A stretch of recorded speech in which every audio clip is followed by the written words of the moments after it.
আমি আমার পরিচিত একটা গান আমি বলা গাইব মিউজিক ছাড়া দুটোটি ক্ষমা করবেন।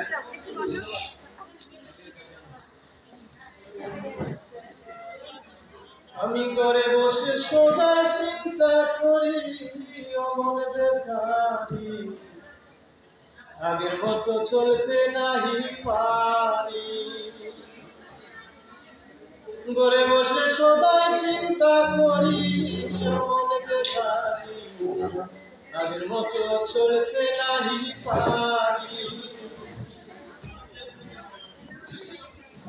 তাইরে যৌবনে লোক শান্ত থাকে গল্প করতাম দিনে রাতে দাওয়া খাইতে আমি কেউ নে ভাই। তাইরে যৌবনে লোক শান্ত থাকে গল্প করতাম দিবা রাতে দাওয়া খাইতে আমি কেউ নে ভাই।